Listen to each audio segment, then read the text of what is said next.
Hello, welcome to Extra Healthy-ish, the big sister podcast to the one called Just Healthy-ish. Both podcasts are from Body and Soul, and we've designed them to give you that little bit extra in your day for your mind, body and soul. I am the host, Felicity Harley.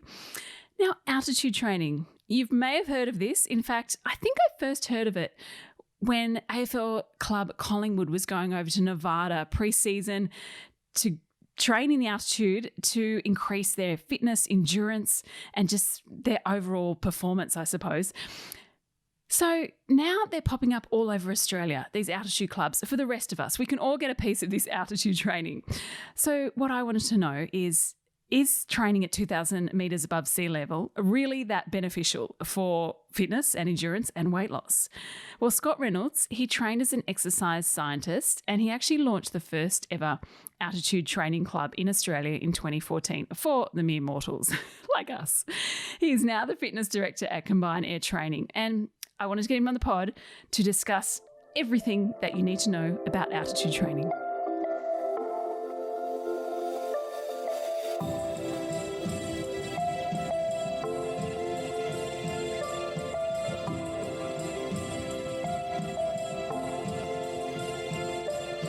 Scott, thank you so much for coming on Extra Healthy-ish today. Now, aside from altitude training, how do you stay extra healthy-ish in your life? Yeah, good question. I'm one of two now. Sorry, one of two.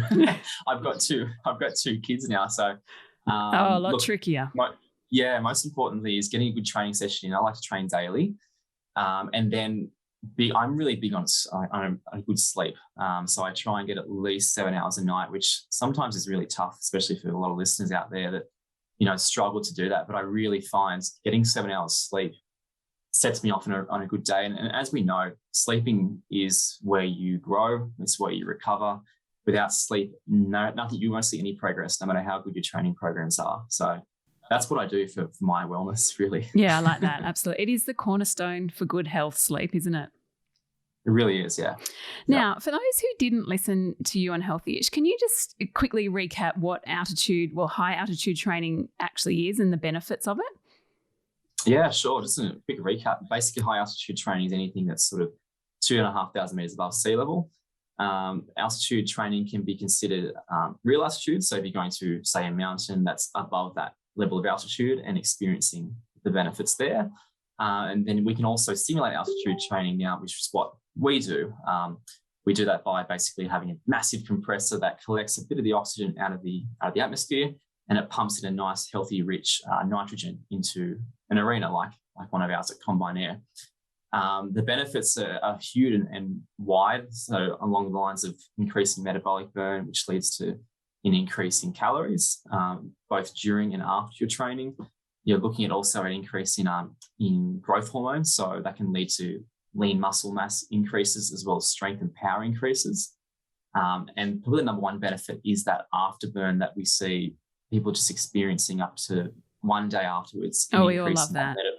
Metabolic fat burn, baby. That's the big one. Yeah.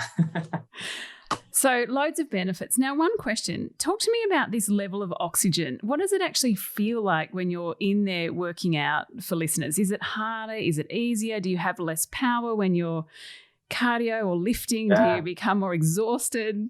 Tell us all. It's a good question. It's a really good question. And to this day, and we always will, we have a variety of answers with whoever you ask.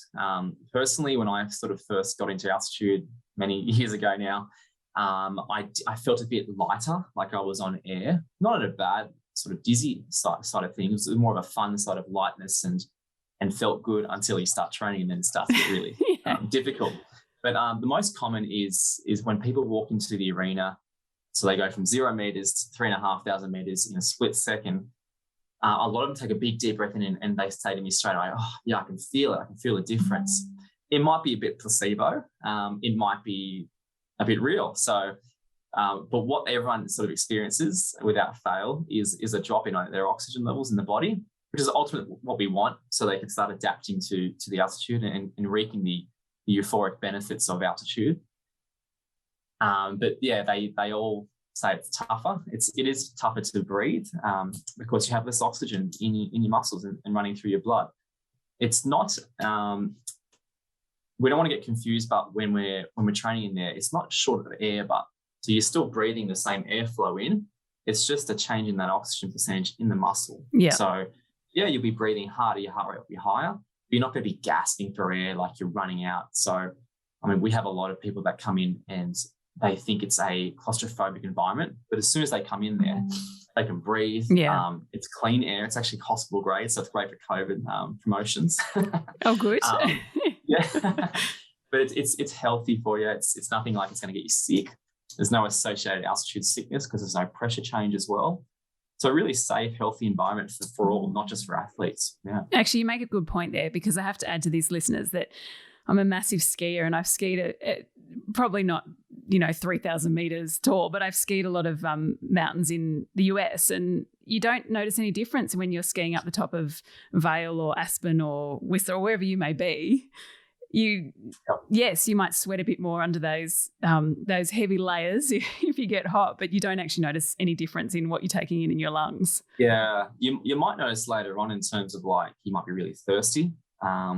You might be hungrier because you are burning more energy up there, essentially. Depending on the altitude you're at, some of those destinations aren't at extreme altitudes or like less than 2,500. But yeah, I mean, ultimately you'll be burning more calories up there for sure. We'll be back after this short break with more from Scott. So let's talk about the mental side. I mean, you talked us through the physical benefits. I mean, surely it must help the mental side, especially when it comes to working out. I mean, it's harder on the body. Do you have to almost tell yourself to keep on pushing, keep on getting through? Where does the mental play into this?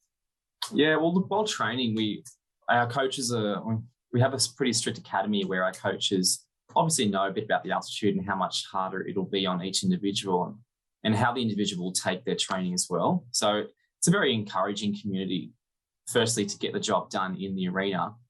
Outside, as soon as you leave the arena, going back to normal altitudes or sea level, we call it, you're going to experience an oxygen rush because you've gone from about 85%, what we call SpO2, how much oxygen is in your blood, to 100%. So you have 15% more oxygen outside racing through those veins.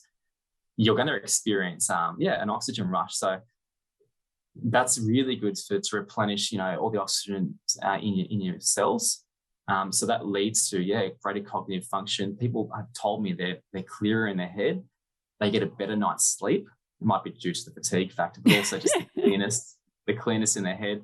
I've actually, COVID related, had one of our clients come back. She's only new with us, and she had COVID 2 years ago, and she lost her taste completely for 2 years. Oh, wow. Her first session with us, she got her taste back for 10 minutes, the first session, lost it again, but every time she comes back, she gets it more and more. So there has to be something on that, which I have to research a bit more on that. But that's a pretty cool stat to have in our place. Yeah, I like that. So what kind of, let's talk about the actual workouts that you do when you're, say, at a place like Combined Air, or there's many others around Australia, altitude training centres. What are you actually doing when you get there? Are you doing cardio, weights? What kind of routine? Yeah, so it's something when designing our training programs, we sat down and sort of said, what do we really want to get out of this? And I guess the answer is we want to, teach people how to train efficiently, for one, not overtrain, but also train like athletes. How do athletes actually train? And the answer is they have periodization block training, and they also focus a lot on their deloading weeks and as I said, periodization blocks. So at CA, we designed 8-week training blocks, and they're within sort of 2-week splits. So 2-week splits being, say, for example, on Monday, we do conditioning, which is like a fitness element. And then the next Monday, we'll do the opposite elements, which is strength. And that way, the body doesn't plateau or doesn't get used to a certain training program. As we go throughout that 8-week block or the 8-week season, we increase our intensities, increase our load, decrease our volume, all that sort of stuff, where science will tell us that's the right thing to do. So we're trying to educate the market while we are training them, plus the altitude. So there's some added benefits with the altitude there too. But a lot of it is around education, not just, I guess, hitting the field of green every day, just smashing people. Yeah. And a lot of clubs still do have that mentality. They get results for a certain period of time, but the body will plateau or fatigue, which leads to injury as well. So it's important to have that deloading weeks. Absolutely. You talked a bit about altitude training being popular for professional athletes. I mean, I know, so the Sydney Swans has got an altitude training room, and you see the AFL team Collingwood go to Nevada every year to do their altitude training. Talk us through, why they do it and the history of altitude training. Yeah, it's a pretty rich history actually. So it started in the 68 Mexico Olympics, where anyone that was doing short distance, which don't require oxygen when you're racing, was smashing things because the air was a little bit thinner, so they were running through the air faster. And then the endurance events were really struggling because you needed oxygen and there wasn't as much supply. So people were really, really struggling, and from there, the history started. So there was a lot of training camps after that for athletes, but also in the military. And it's hard to get a lot of those details on the history of it because they were behind closed doors. Yes, right. They didn't want to share. Yeah. And it's the same with athletes today. Some athletes don't want you to know. We have athletes here that say that we can't post anything because they don't want their competitors. Yes. To know it's all about getting the edge. Training. Yeah. The edge. That's what it is. But yeah, I hope that answers your question. But there's a rich history of altitude training, and it's not, I guess, a fad. It's fact, and there's a lot of real good science out there now with training at simulated or real altitude. They both have their benefits, and they're both very different styles of training. But simulated training is definitely the way to go with athletic performance, and also the general population now. Yeah, is it safe? Is there any dangers? It's simulated training is definitely safer than real altitude training because the pressure doesn't change. So you won't have any associated sickness like pulmonary edema or acute mountain sickness with training at simulated altitude. So pressure versus the oxygen will play funny roles in fluids in the body and get you sick. So I guess at simulated altitude, you're safer because there's no associated pressure change or illness. It's just little oxygen change. And as long as we keep your oxygen levels above that 80% range, which is our goal as coaches, and obviously all the members here are trained to read their oxygen levels on the fly, so we can stop the training session and read their oxygen levels at any time. It is completely safe. Yes. Yeah. Good answer. How did you get into this? I mean, it's a different form of training, and I did exercise science at uni, and I wanted to obviously work in the industry because I love it. I love helping people achieve their goals. But I did realize at that time, it was about 7 or 8 years ago now, that we needed something different, needed something cutting edge. So I looked into hypoxic training, which is training at lower oxygen, and then just got involved with my business partner, Peter. We started our first altitude training facility. It was we call it the dungeon at Erskine Street, I think in 2013.